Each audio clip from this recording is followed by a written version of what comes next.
Je suis ici aujourd'hui pour vous aider à trouver un sujet de coaching.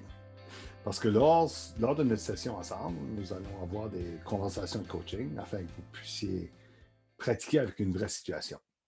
Et pour ce faire, vous devez avoir un vrai sujet. Pourquoi un vrai sujet? Si on doit traiter un sujet à la dernière minute, il y a des bonnes chances qu'on pourrait possiblement prendre un sujet hypothétique. Peut-être parce que c'est moins risqué, peut-être parce qu'on veut moins prendre de chance. C'est normal, c'est naturel. Ce qui arrive quand on fait ça, on finit par faire un jeu de rôle. Puis on n'apprend pas en profondeur à ce moment-là. Les mots ne nous enseignent pas. L'expérience nous enseigne. Si vous apportez un vrai sujet, vous pourrez vivre l'expérience d'être dans le désordre de la conversation, de vivre l'expérience des hauts et des bas, de vivre l'expérience d'analyser votre sujet et de le voir d'une différente perspective. C'est à ce moment-là que la magie se fait. C'est à ce moment-là que l'apprentissage se fait. Bon, parlons maintenant de c'est quoi un vrai sujet.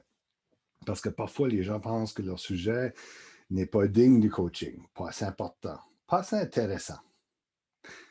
Si c'est dans votre tête et c'est actif et vous n'avez pas de solution, c'est possiblement un sujet propice à une conversation de coaching. On va donner quelques exemples. Un projet de travail ou un projet personnel qui est arrêté ou qui n'avance pas comme vous le voulez. Un projet sur un aspect de votre vie où vous voulez de la clarté. Ça peut être votre vie, ça peut être votre carrière. Ça peut aussi être quelque chose que vous n'avez jamais fait, mais vous voulez explorer à quoi ça ressemblerait. Ça peut aussi être une conversation difficile et vous ne savez pas comment l'approcher. Peu importe ce que vous choisissez, considérez les choses suivantes. 1. Est-ce que le sujet est important pour moi? Sinon, l'engagement ne sera pas énorme. 2. Est-ce que j'ai contrôle de la situation? Si on utilise le sujet de la paix dans le monde, c'est un peu trop gros. Donc, assurez-vous que votre sujet a une bonne taille. 3. Je vais vous présenter le concept de ne pas être attaché au statu quo. En autre mot, est-ce que vous êtes prêt à prendre de l'action sur ce sujet-là? C'est une considération importante pour votre sujet. Est-ce que vous êtes prêt à prendre de l'action?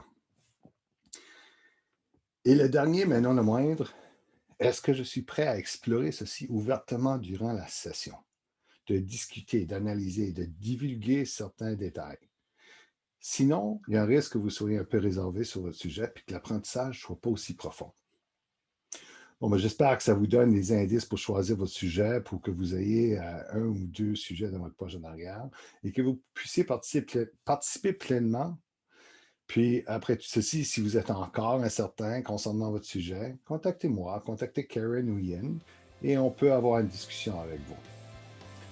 Cette discussion-là aurait surtout le but de vous mettre à l'aise avec le sujet que vous apportez.